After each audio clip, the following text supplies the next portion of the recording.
ತಪಸ್ಸಿ movie ತುಂಬ ಚೆನ್ನಾಗಿದೆ. ತಪಸ್ಸಿಯಲ್ಲಿ ಈಗಿನ ಜನ್ರೇಷನ್ ಅವ್ರಿಗೆ ಎಸ್ಪೆಷಲಿ ಯಂಗ್ಸ್ಟರ್ಸ್ಗೆ ತುಂಬಾ ಒಳ್ಳೆಯ ಮೆಸೇಜಸ್ ಇದೆ. ಹೇಗೆ ಈಗಿನ ಕಾಲ ಜನ್ರೇಷನ್ ಮಕ್ಕಳು ದಾರಿ ತಪ್ತಾ ಇದ್ದಾರೆ, ಒಂದು ಚೂರು ಗೈಡೆನ್ಸ್ ಅವ್ರಿಗೆ ಕೊಟ್ಟರೆ ಅವ್ರು ಹೇಗೆ ವಾಪಸ್ ಟ್ರ್ಯಾಕಿಗೆ ತರಬಹುದು ಅನ್ನೋ ಒಂದು ಮೆಸೇಜ್ ಈ ಸಿನಿಮಾದಲ್ಲಿದೆ.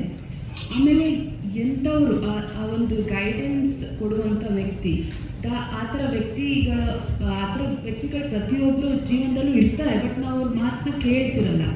ಸೊ ಕೇಳದೇ ಇದ್ದಾಗ ಏನಾಗುತ್ತೆ ಅನ್ನೋ ಕಾನ್ಸಿಕ್ವೆನ್ಸಸ್ ಅದ್ರ ಬಗ್ಗೆನೂ ಇದೆ ಸಿನಿಮಾದಲ್ಲಿ. ಸಿನಿಮಾ ತುಂಬ ಚೆನ್ನಾಗಿ ನೋಡಿ ಬಂದಿದೆ. ನಾನು ಪ್ರೊಡ್ಯೂಸರ್ ಬಗ್ಗೆ, ಡೈರೆಕ್ಟರ್ ಪ್ರೊಡ್ಯೂಸರ್ ಮ್ಯಾಥ್ಯೂ ಸರ್ ಬಗ್ಗೆನೂ ಮಾತಾಡೋಕ್ಕೆ ಇಷ್ಟಪಡ್ತೀನಿ.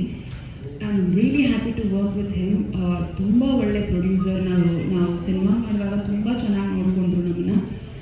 ಪ್ರತಿಯೊಂದು ಇದರಲ್ಲೂ ಏನೂ ತೊಂದರೆ ಆಗ್ತಿದ್ದ ಹಾಗೆ ಸಿನಿಮಾ ಮಾಡುವಾಗ ಎಲ್ಲ ಆರ್ಟಿಸ್ಟ್ಗಳಿಗೂ, ಈವನ್ ಜೂನಿಯರ್ ಆರ್ಟಿಸ್ಟ್ ಯಾರೇ ಇರಲಿ, ಈಕ್ವಲಿ ಅವ್ರಿಗೆ ಸ್ಟೇ ಇರ್ಬೋದು, ಅಷ್ಟು ಒಳ್ಳೆ ವ್ಯಕ್ತಿ ನಮ್ಮ Matthew sir. Sir thank you so much. ನನ್ನ ಸಿನಿಮಾದಲ್ಲಿ ತೊಗೊಂಡಿದ್ದಕ್ಕೆ ಮುಖ್ಯವಾಗಿ ಇವತ್ತು ನಾನು ರವಿಚಂದ್ರನ್ ಸರ್ ಕೂತಿರೋ ಜಾಗದಲ್ಲಿ ನಾನು ಕೂತಿದ್ದೀನಿ ಅಂದರೆ I am very very very happy. Sir thank you so much. ನಿಜವಾಗ್ಲೂ ಇಷ್ಟು ಎಲ್ಲ ಪ್ರಾಜೆಕ್ಟ್ಸ್ ಮಾಡಿದ್ದೀನಿ, ಬಟ್ ಇವತ್ತು ನಂಗೆ ತುಂಬ ಖುಷಿ ಆಗ್ತಿದೆ. And Matthew sir thank you so much for giving an opportunity. ಇಂಥ ದೊಡ್ಡ ವೇದಿಕೆ ಮೇಲೆ ನನ್ನನ್ನು ಕರೆಸ್ಕೊಂಡಿದ್ದಕ್ಕೆ thank you sir.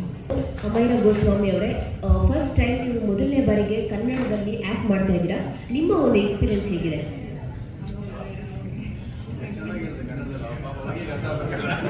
How was your experience working in Kannada industry? And this is your first movie. Namaste. I'm trying to learn Kannada, and I'll make sure like next time I come, I'll speak in Kannada. So it was an amazing experience working with Matthew sir. Like he's an amazing person and an amazing director.